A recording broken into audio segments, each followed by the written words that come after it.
ready. Thank you for listening. Thank you for listening to the Outstanding Ohioans Show. Thank you for the Outstanding Ohio Show.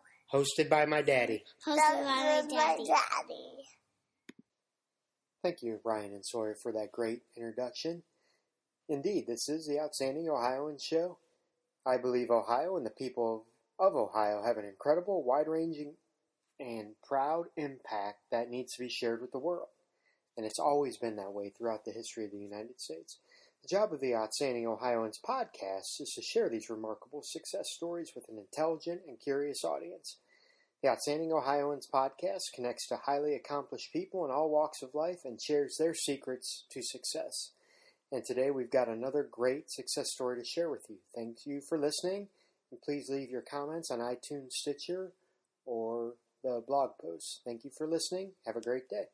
Hello, thank you for tuning in to the Outstanding Ohioans Show. My name is Ron Siliko, and this is episode 50, big milestone for us today. And besides it being a milestone for the number, I've got an exceptional interview today with Ryan Hawk, who is the learning leader right from Ohio, and he's going to talk about what he's doing on his podcast. Ryan, welcome to the show. Hey, Ron, thanks so much for having me, and I appreciate the time and the opportunity. Yes, this is so great, and something that I learned, I really appreciate as a podcaster and know how much preparation you put into your podcast, and we're going to talk about that, hopefully, during our conversation. I prepped by listening to your podcast interviews that you did with your dad, Keith, and your brother, AJ, who the audience probably is familiar with, and I know you'll speak about. And one thing that you talked about trying to make your interviews unique is have a unique startup conversation right at the beginning, a statement or a question. And I have to share this with you, is I'm mad at you. And here's why. I'm mad at you because your podcast is so good. I have to find time to fit it into my reading schedule and the other podcasts I listen to because it is so good. The quality of the guests you have. As I've gone through and listened, I've probably listened to about 15, 20 episodes now. I've read a lot of the books that from the authors that you've interviewed. And I actually found you because I just did a Google search one day, Jim Tressel podcast, because I'm a big fan of the Winner's Manual and just the things that he talks about. And that's how I came across your podcast.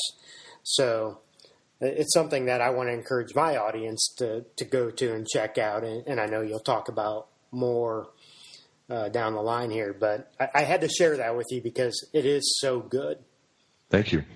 Yes. I appreciate that. Yeah. No, I think when it comes to the podcast, it comes from a pure curiosity and a love of meeting and talking to and learning from really interesting people.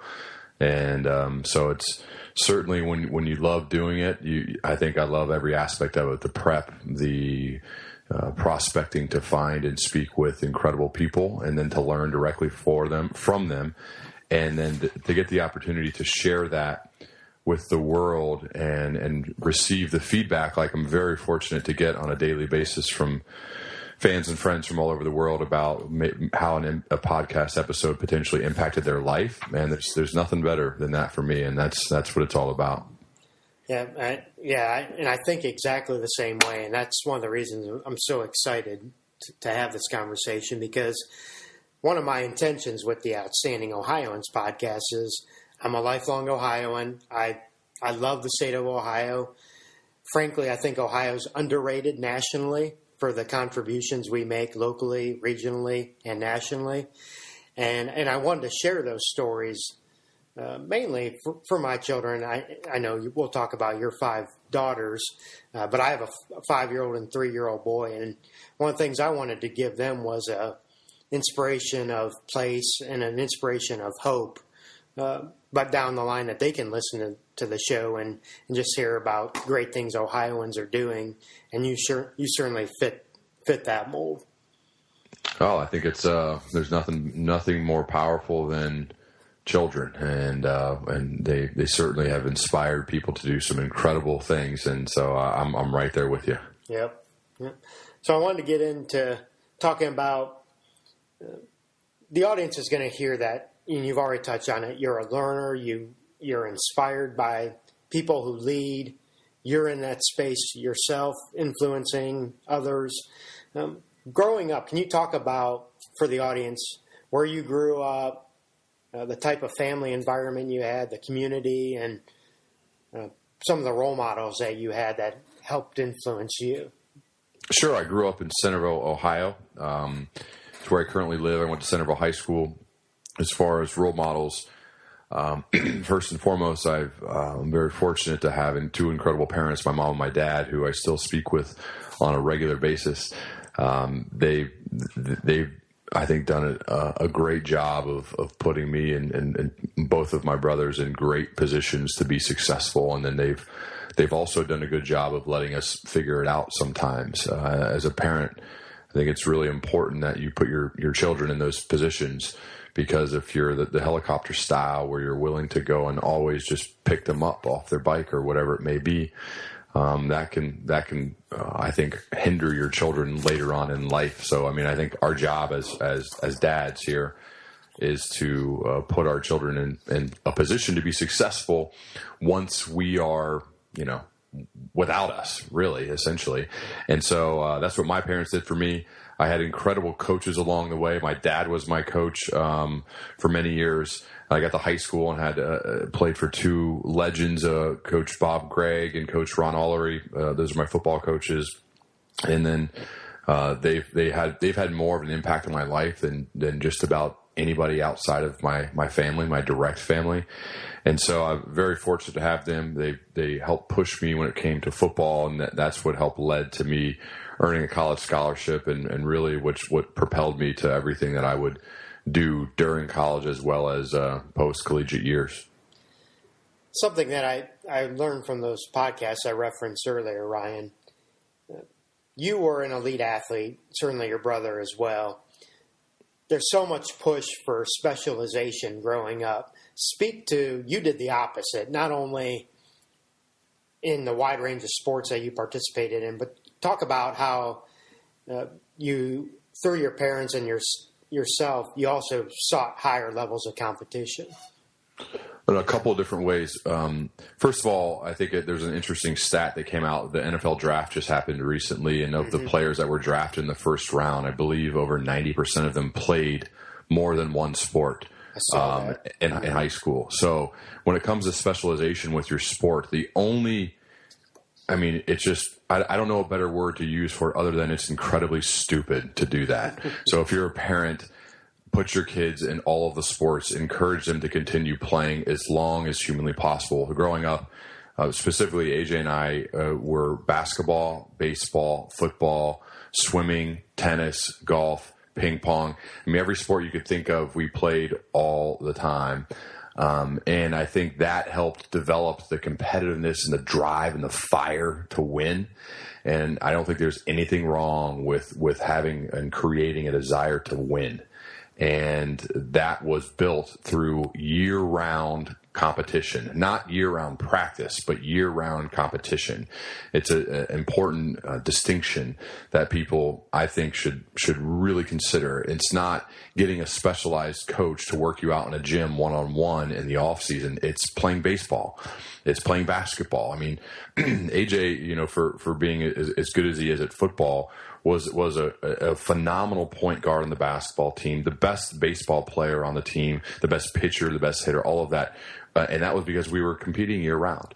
And I'm a huge believer in that. The other thing my parents did for us was they played us a level up. And what I mean by that is if we were in third grade, we played on the fourth graders team, or fourth and then the fifth graders team. And that constantly put us in positions to face adversity, to face better competition, to force us to level up our game. It's something I try to do to this day, is to level up the 5 closest people to me outside of my family, meaning you're going to be the average of the 5 people you spend the most time with. So I'm always working to level up that group of 5. The same thing could be said for our growth as kids and our formative years by playing against better competition. It forced us to get better quicker. And that, I think, led to us earning college scholarships and playing professionally after college. Mm-hmm. Mm-hmm. That's a great message to share, and being in the recreation and sports space as well. As I see the benefits of that, and you hit the nail on the head. What led you to specializing in college? Was it strictly because of the scholarship opportunity? Football was your favorite. What made you choose that? I wasn't good enough at basketball or baseball to earn a college scholarship. If I would have, I would have loved to play multiple. It's much tougher to do once you get to college. It very rarely happens.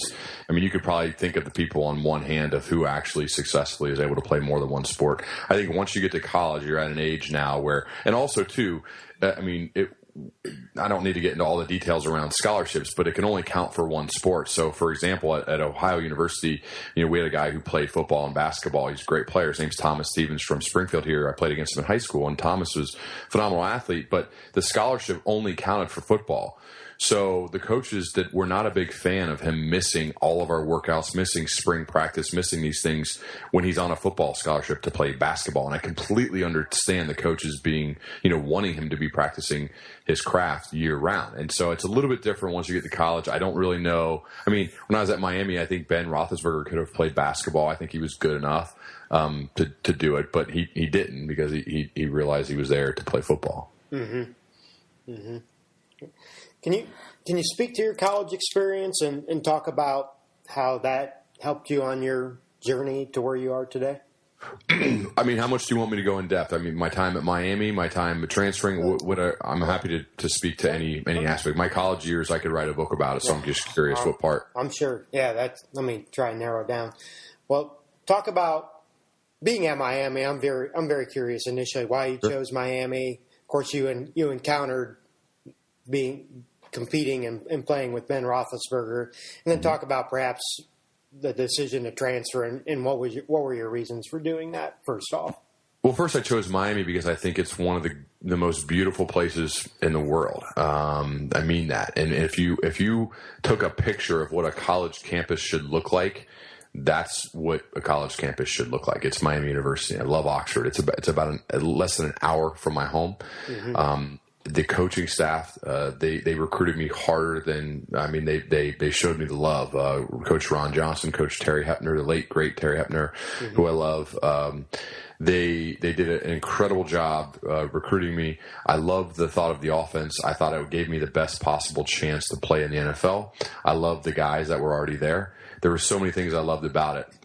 What you mentioned did, however, happen. I also happened to be in the exact same recruiting class and playing the exact same position as Ben Roethlisberger, the greatest athlete in the history of Miami University. And so from a timing perspective, some would say it was not ideal because we played the same position and only one of us could play at a time. As I've matured and grown up, I've learned to fully appreciate what an incredible opportunity it was for me to compete with a world-class performer on a daily basis for 2 full years. Now, he beat me out. He won that job. But the amount of effort and I would say stress I put into those 2 years of competing with somebody at that level, who's literally will go down as one of maybe the 10 best quarterbacks of all time in the history of the NFL, is an opportunity that so few people get to have, and I got to have it for 2 years. Now, when I realized that I was not going to be the starter unless Ben got hurt, I was not going to leave my destiny up to the health of someone else. And so I elected to look elsewhere because I felt at the time that being a starting quarterback was my number one and only priority. And so I elected to transfer to Ohio University, where then I had to work out for a full year, not playing the games, earn the respect of new teammates, and then started for 2 seasons and was elected captain as a senior, which then set me up for life after college. So I think it was the right decision to make that move. It was very tough because I had 90 great friends at Miami University. I mean, the day after I graduated high school, I was the only freshman in my class to move to Oxford, to live in a terrible house with a couple other guys and work out every single day with my future teammates. And I did that because I knew what type of competition was up ahead for me. I knew I was going to be competing against somebody who was world class at what they do, and he happened to play the same position as me. So I needed to do everything I possibly could, push myself outside of my comfort zone, go work like crazy to learn every single name of my teammates so I could become friends with them, do everything I could to lead as a young guy through my actions and through learning their names and caring about them, because I wanted to say, I'm not going to leave anything important to chance when it comes to this competition, when it comes to learning and figuring out how to be the starting quarterback at Miami University. I'm not going to leave anything important to chance. And I did that. And you know what? The great lesson that I learned through all of that was sometimes you can do those things and it's still not enough. And that's what happened to me. And there's nothing, it was a pivotal moment in my life, and I'm grateful that it happened. It was very tough, but it set me up for everything else that has happened after that, and I'm very grateful for it. So you transferred to OU.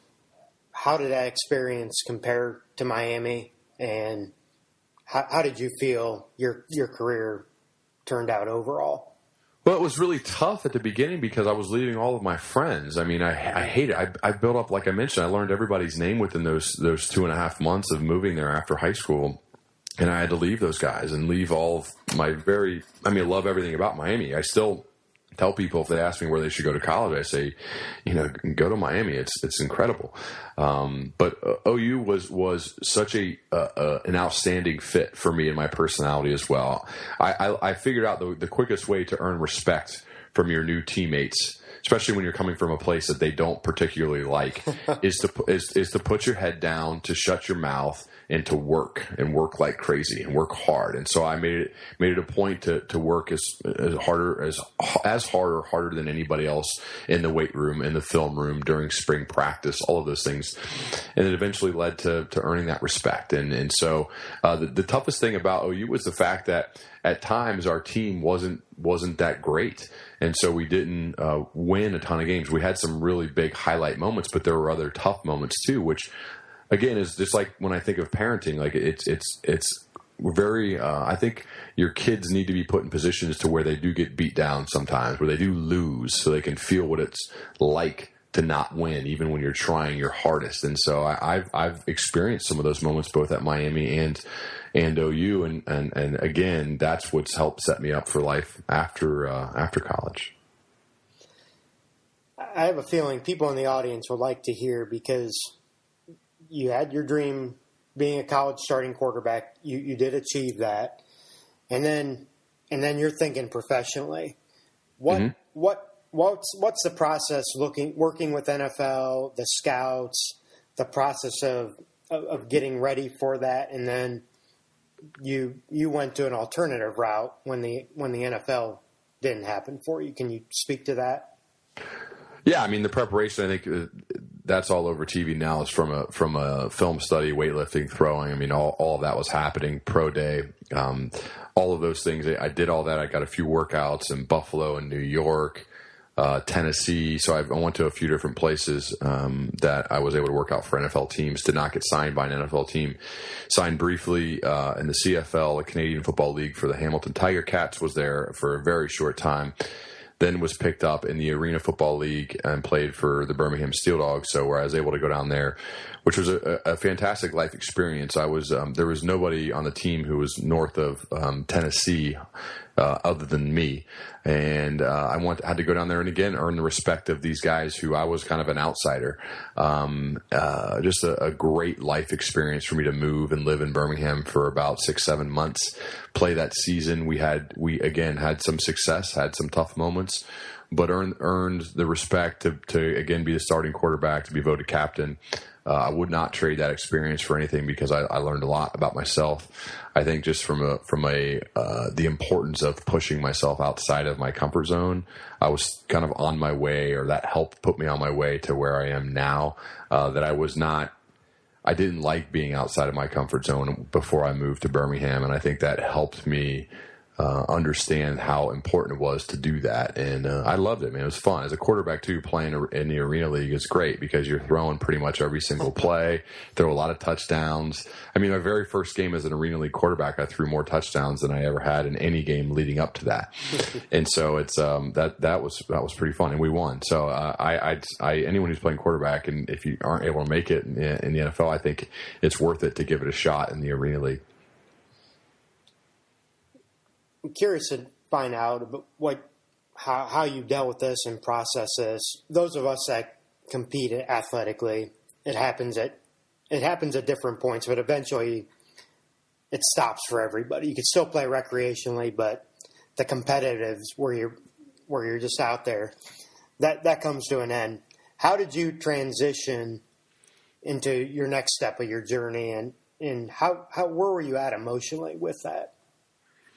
It's very hard. There are definitely moments where you're depressed.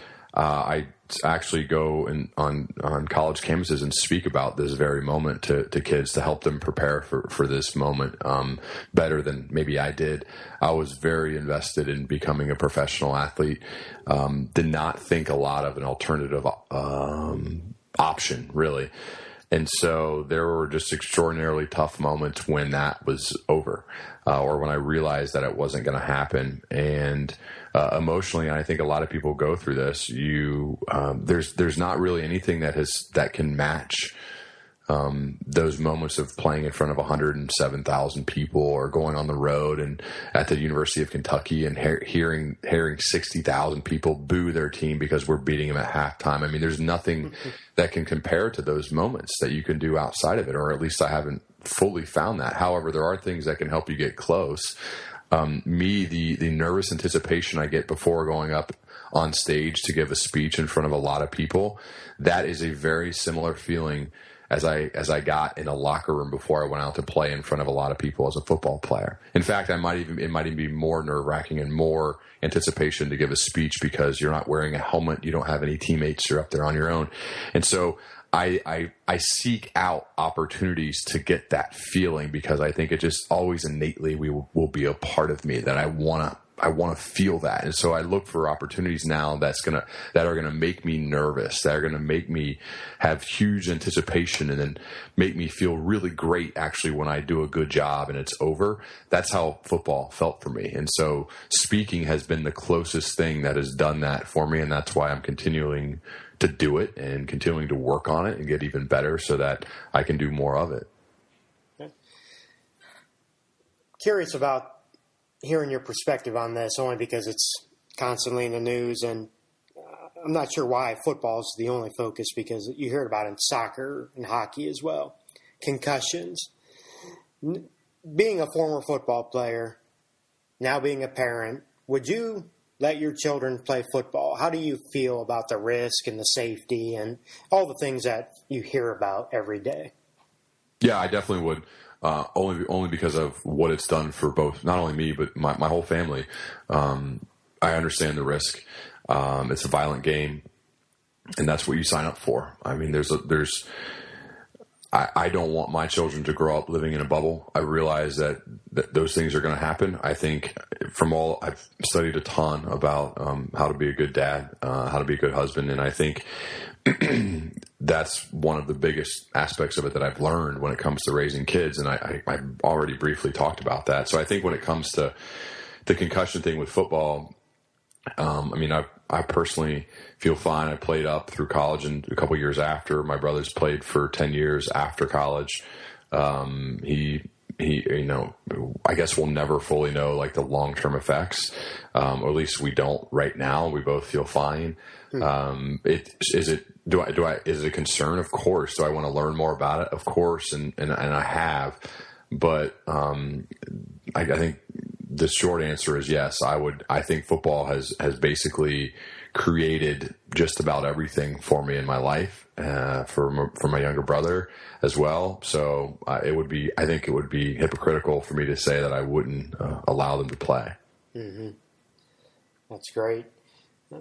So we focus on football. I want to kind of circle back a little bit. At what point in your journey do you meet your wife and then embark on, and then what do you do post football? What's your next step professionally? I got into the profession of selling. The reason why I think that was helpful was because it's a very competitive type of a job, profession, and I grew to love it because, I think you hear people talk about following your passion all the time, and I think the advice of follow your passion is actually terrible advice. I think passion is going to ultimately follow you once you master or develop some sort of mastery over something. And for me, when I got into the world of professional selling, I just basically immersed myself in becoming as good as humanly possible at it.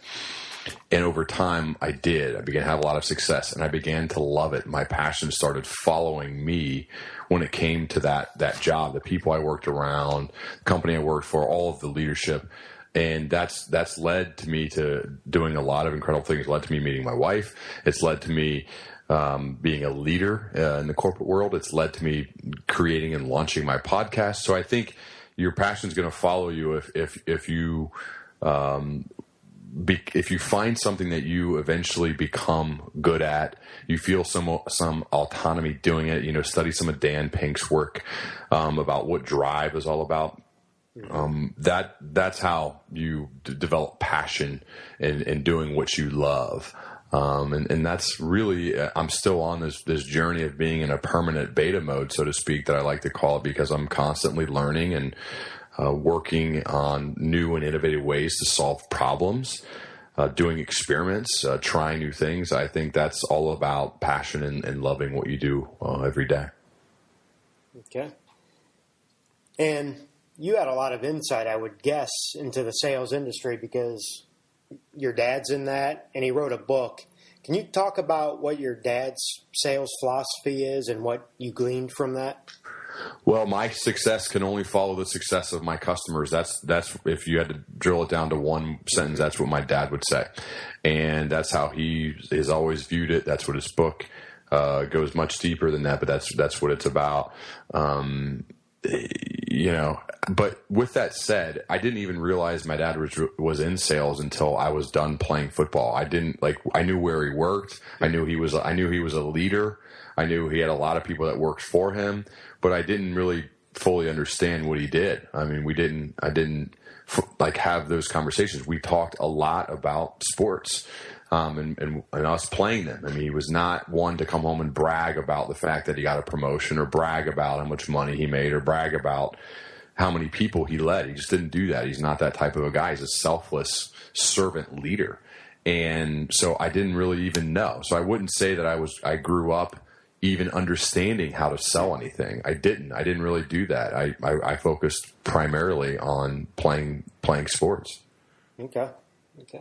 But once you got into that space, success, I love that quote, my success only follows the success of my customers. What were the ways you were taught, or what were the ways that you intuitively tried to do that? What were some of your keys? Well, I had good mentors that the first day I got a job in sales, I went to the vice president of sales and I said, can you introduce me to the person who is the very best in this whole office, who's number one? That was the first thing I did. And it's advice I give to others now too. And he did, to his credit. And that person became one of my best friends. I literally was like his shadow for a year and a half. And he actually ended up being in my wedding. We became that close, and I didn't know him prior to that day. And his name is Aaron Campbell. Aaron helped me a ton when it came to just learning his process and some of the words he uses and the way he writes. All those, that mixed with then other top performers, mixed with great reading. right? There's so many great books out there from a selling perspective. Certainly I read my dad's book, Get Real Selling, when it was a Microsoft Word document long before it was published as a book. And so I think if you put all of that together, I took bits and pieces from everybody I learned from and then injected my own personality, my own style, and that became how I did it. And I was fortunate am fortunate to have success. That's great. Shifting gears a little bit, you grew up in a family with 3 boys, correct? Yeah, me and 2 brothers. I'm the middle. Yep, and then I did as well. You now have 5 daughters? That's correct. What's that been like for you? What have you learned that you didn't expect? How much time do we have? I have learned that I don't have as much patience as I thought I did. And I wish I was better at that. Mm-hmm. I talk to dads a lot, and I am constantly asking questions on how to continuously improve as a dad and as a husband. Sometimes, I become like the dad you see on TV when you're driving. We took a family trip to Chicago last year. It's about a 5-hour drive or so. And I even went into the drive saying, okay, I'm not going to raise my voice. I'm not going to get upset. This is going to be a beautiful, great family trip. And literally I raised my voice before we got out of our street. So within 60 seconds. So, that is I am an absolute work in progress. With that said, I understand I understand where I excel and where I don't, and I think it's good to work on both of those areas, and at least have some self-awareness when it comes to what good dads do. And I think I truly feel good about that. I think I'm getting better. I do think there's still a lot of work to do. But my wife and I talk about this obviously every single day. It's the most important thing we will ever do. And I know that. And so it's something that, I'm always open to learning and reading about. There's so many great, people who write about, being a parent. I read a lot from Adam Grant when it comes to, how the research behind how to raise great kids who are going to be able to lead productive lives when they're not with you anymore. And that's really important to me. That's our legacy, right? That's what we want more than anything. I've heard the beginnings of your podcast where your kids are introducing the show. I think that's a cool moment that they get to be a part of that. Yeah. Well, thank you for listening to that. Yeah. Mm-hmm. Yeah. You're right. And gosh, I feel the same way. So many things. I love the podcast with Jennifer Leahy that you did. Just Jessica, yeah. Jessica, So I just got the library book to read that, and you're right. It is a work in progress, and boy, it's just something that I learn every day, and I've kind of I've narrowed it down to maybe 2 or 3 trigger points. Yeah. That I have, but it's the same thing. Just trying to have that patience, and one of the things is when they bite each other. That is a trigger point for me. And by golly, I have to do everything I can to try and press pause and be calm, just to make it a productive conversation, and yet make them aware that this is not something that can continue or there's consequences to it. So you're right. It is an everyday challenge and an everyday reflection of, boy, what did I do there? And right. Yep. And what's the next step?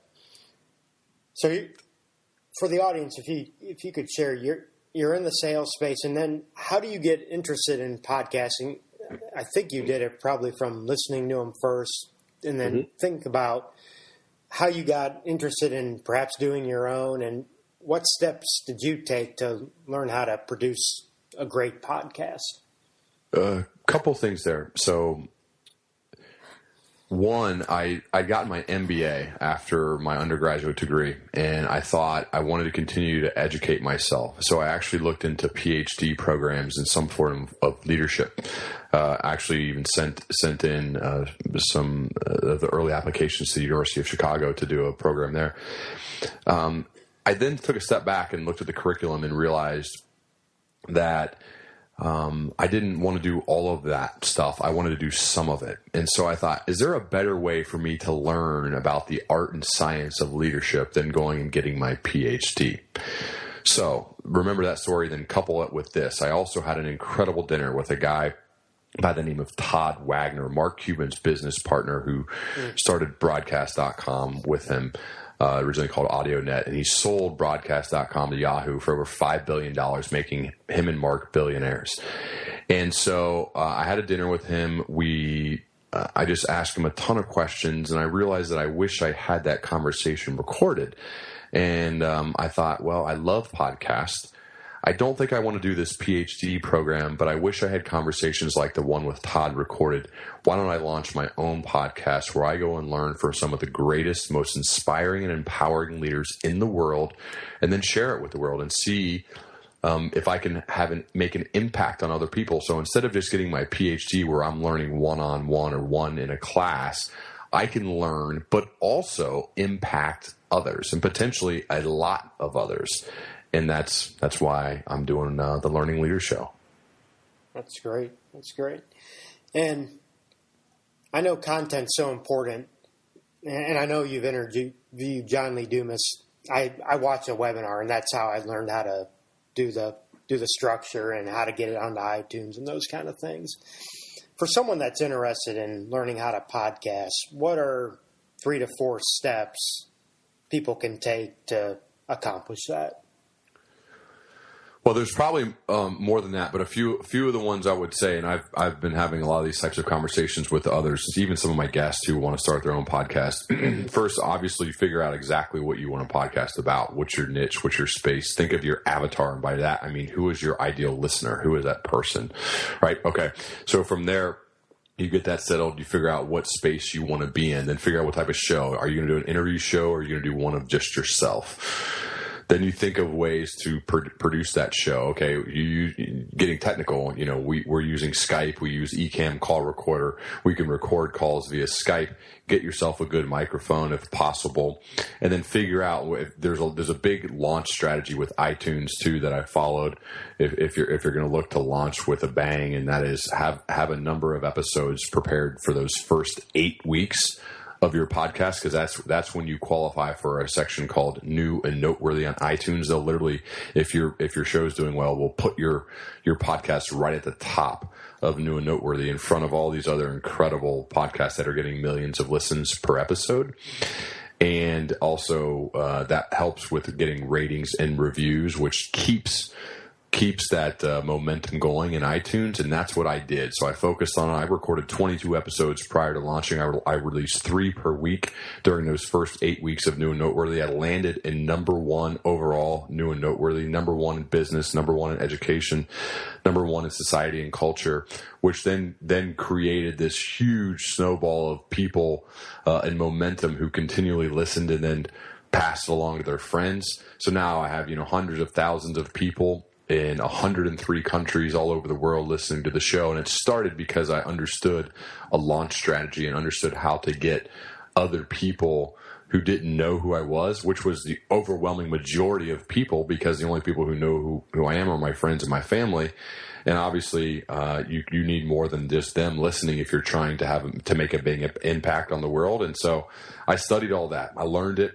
I'm always happy to help others who are trying to do it. It's hard. It takes a lot of time and effort and patience, but if you're willing to do it, it can be good. But the second part, which is far more important, is the quality of the actual show. If the quality is not good, it doesn't matter. No one's going to want to listen, or they'll try it out and they'll listen for a little bit and then they'll never come back. So if the quality isn't good, it's just unfortunate because it's not going to go anywhere. It's just like a book. Sometimes books can launch with a bang, but then people actually read the book and it's not any good and nobody refers it to anyone else, and then you're kind of stuck. So I think podcasting is the same.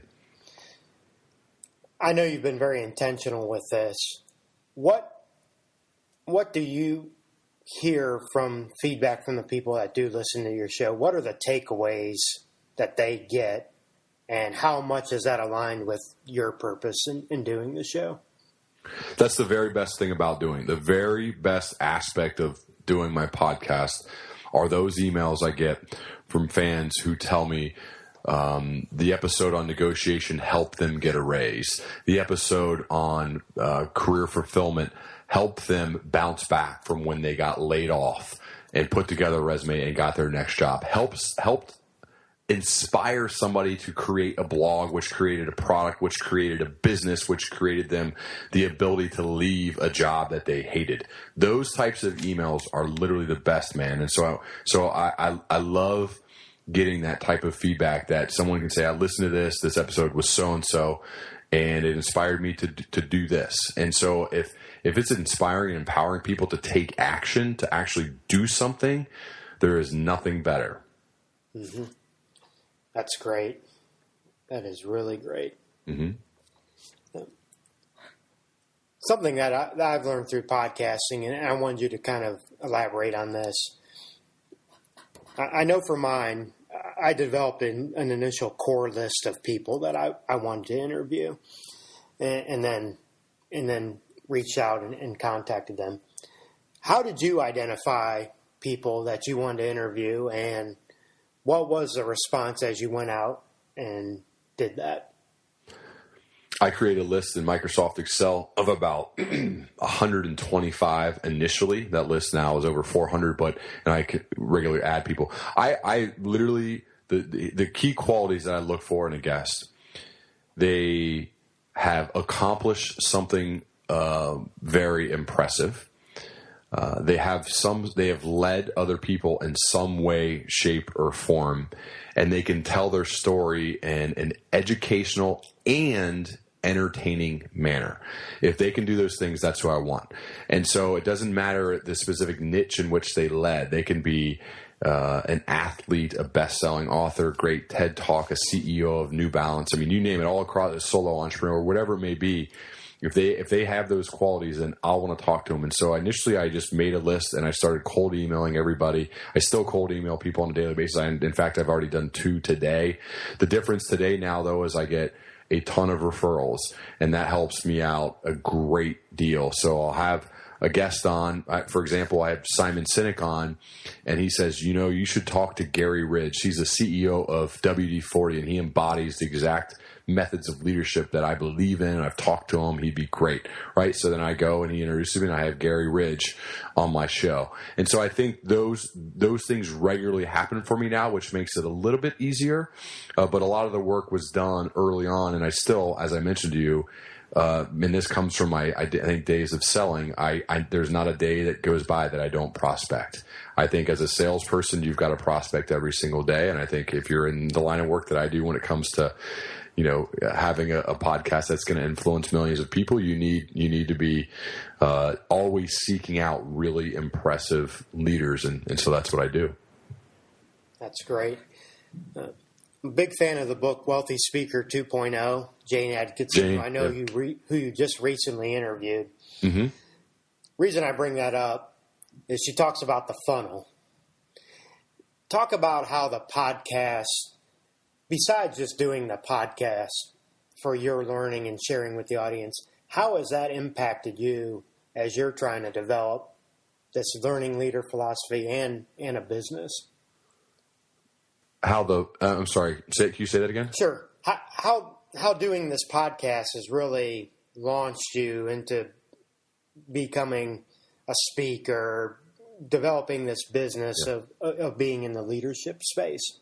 Well, I mean, it's created a platform, mm-hmm. and as the great Michael Hyatt would say, that's one of the hardest parts is you got to create a platform for yourself. And my podcast has done that, which has led to opportunities to write for the places like the Huffington Post and others. Has led to opportunities for people to ask me to speak. And I think if you do a good job at from a podcasting perspective, and people hear it and they share it and it spreads and there's momentum created, they're naturally going to want to take that voice they hear and say, will you come and do this for my group in person, live? And, that's awesome. I mean, that's what I want to do.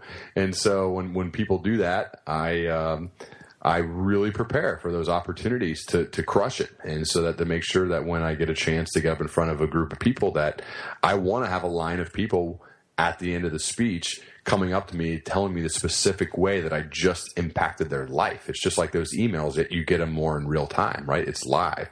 And so the platform has been created from the podcast, which has given me other opportunities. And now I'm making the most of those opportunities.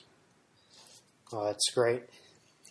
Using the podcast, and I know you're thinking down the line with this. What do you see as the next step in your evolution as you're progressing in this space?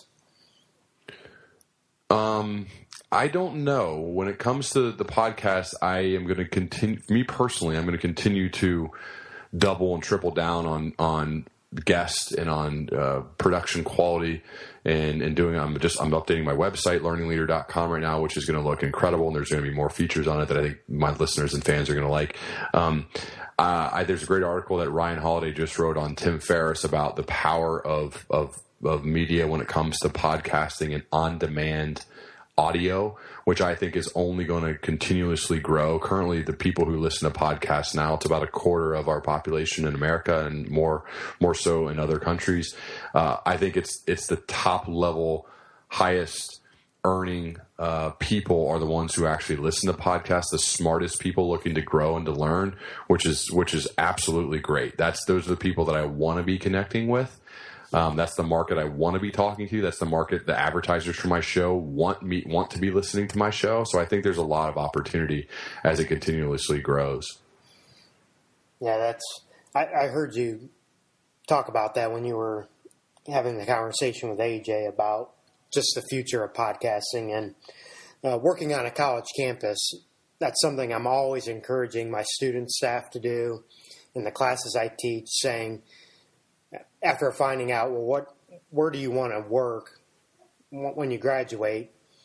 One of the first things I say is you need to go see who's in that space from a podcast standpoint, and you need to listen to them so you can get insight and learn the language of the industry. So, and I know you've spoken of before. It's about how it's going into cars and the on-demand thing. It's not just podcasting. It's the value of things like YouTube and just that ability for listeners to control the content just as much as the people producing it. It's amazing how it's transforming really the industry and the way people are learning. It's a really neat thing. Yeah, I mean, look at how your kids take in media now. I mean, they're still young, but it's all on demand. So they don't want to sit in front of a TV and wait for a show to come on. It's all DVR. It's all on demand. It's all YouTube. It's all things at their fingertips. And that's only going to continue to grow. So that's why I love the fact that our podcasts are on demand listening. You listen when you want, you listen to who you want to, and then you don't when you don't want to. And so I like being a part of that versus some of the others who might be in like live radio or live, I don't know, the only really things that people watch live to or listen to that are live now are sports. So outside of live sporting events, people don't watch them live. That just isn't the way the world works anymore. And it's certainly only moving more away from live events outside of sports. Right. Something I wanted to ask you that I'm curious about is you interview people and you're taking in all this information and how people, the best practices, etc. If you had to sum it up, what is your leadership philosophy? What are key components in your personal philosophy? Well, I believe everyone has the capacity to lead, and my role that I view it as is I help them do that. My goal is to create more leaders, not create followers. And I feel like I'm indebted to the ones that have come before me, the great leaders that I've had in my life. I mentioned my parents and some of my coaches, and now the people that I get to learn from on a daily basis when I record podcasts with them. So, I mean, my philosophy is on finding ways to get that out of people who maybe didn't fully realize it was even there. Because I do believe anyone can be a leader. I don't think everyone should be, but I believe anyone can be. They all have the capacity to do it. And I view it as my role to help them do that. Oh, that is terrific. I know you ask this question all the time, so I wanted to ask you, what are the common keys to success from all the people that you've interviewed? If you had 2 to 5 points that you could sum up, what would those be? They're very curious, first and foremost. The most interesting and intelligent people that I've ever met, who typically that leads to success, have just this innate curiosity about the world and wanting to ask why and wanting to find new and innovative ways to solve problems. As I said before, I think they're always also very courageous. They have a lot of courage, and Simon Sinek and I talked a lot about this, the fact that they have the courage to stand up to what they believe in. They've taken the time to actually think about what they believe in, and they have the courage then to stand up to that. The other thing I've noticed in people who have achieved big things, who have sustained excellence, is the fact that they typically have a great level of confidence mixed with humility. Meaning they're very confident individuals. However, they're humble in the fact that they realize they haven't gotten it all figured out yet. So they're constantly learning. That curiosity comes back into play. So a mixture of confidence and humility, I think, is a big key component that, like, I think of my dad. He's got a lot of that. Like, he's a very confident guy. He's very smart. He's intelligent. But he also knows that he doesn't know everything, and he approaches the world that way. And I think that's really important for great people and great leaders, to have that mixture. That is great. For someone, what would you recommend for someone who is maybe just on the cusp, or they feel like they're not on the cusp, and they're just seeking? They're trying to do something to get that breakthrough in their life. What are some actions that you would recommend for them to accomplish that? Well, I'll first define what do you want to do. I mean, what exactly is it? Because I think it's amazing when you sometimes talk to people like this and they haven't really even thought about that. I mean, take time to sit and think and be bored. Seriously, take time to sit and think about what exactly it is that you want to do from a breakthrough perspective. I mean, that's kind of a tough term. I'm not sure, like, if we ever fully break through, but sit back and think. Now, I have some tactical things that I think can help anybody as far as routines. I think having a morning routine is vital to success. I think it's also another common characteristic in people who sustain excellence is the fact that they have a regular morning routine where they wake up, they do some sort of meditative process where they think. You have to show gratitude, and I think using some sort of journaling can help with that. I use something called the 5-minute journal where I write what I'm grateful for every day. I write down what would make today great. So I define one-day goals, and then I write positive affirmations about myself, things that I am or I want to be. I think those can help you prepare yourself to get in the mindset to be, which, there's not a lot of things we actually have direct control over, Ron, but I think one of them is your attitude and your mindset.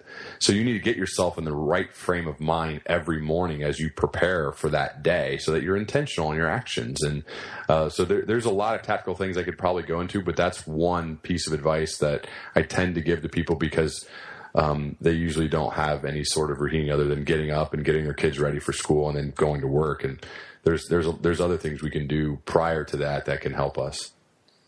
That is wonderful stuff. That is great. Last question I wanted to leave with you, Ryan. You're doing great work, and I shared with you at the beginning about how much I enjoy listening to your podcast and the variety of speakers, and it has impacted me in a lot of ways. What I wanted to ask you is, what's the legacy that you're hoping to leave behind with your work? Well, I guess if people think of me, I mean, it's I don't necessarily think about that a lot. I don't want to feel too self-important, I guess. But if I had to put myself in that position, I want people to know that I'm an incredibly curious guy who has empathy for others, who cares about impacting others, who cares to see other people succeed, who is happy for the success of other people, who's someone who is a great husband and working on becoming a great dad. That's what I'd hope happen. I hope together with my wife that we can make an impact on millions and millions of people. And I think it's okay to set big stretch goals, to go achieve them, and then set more goals. And so from a legacy perspective, I hope that's what people would think, that if somebody asked the janitor at my place of work, that he would tell you that I was a good guy. That if you asked the guy who vacuums the floor where I work, that he would tell you I was a good guy. And that if you ask my boss, that they would say the same thing. I despise people who kiss up and kick down in their place of work or in any area where they find an important person and they kiss up. And if they deem other people not important, they kick down. I hate that more than anything in the world. I don't want to spend any time around those types of people. So I actively and consciously live the opposite of somebody who does that. And I hope that's what other people would say too. Wow, that's a great answer. For people that have heard this podcast, I know they're going to want to learn more about you. How can people reach out to you or learn more about the work you're doing? Learningleader.com is my website. And then Twitter, I'm pretty active, is at RyanHawk12, RyanHawk12. Learningleader.com. Well, thank you so much for being on the show, Ryan. I really appreciate it. And if you could hold the line, that would be terrific. Great. Thanks, Ron. Thank you for tuning in to the Outstanding Ohioan Show. This was episode 50 with the learning leader, Ryan Hawk. Thank you for tuning in. Have a great day.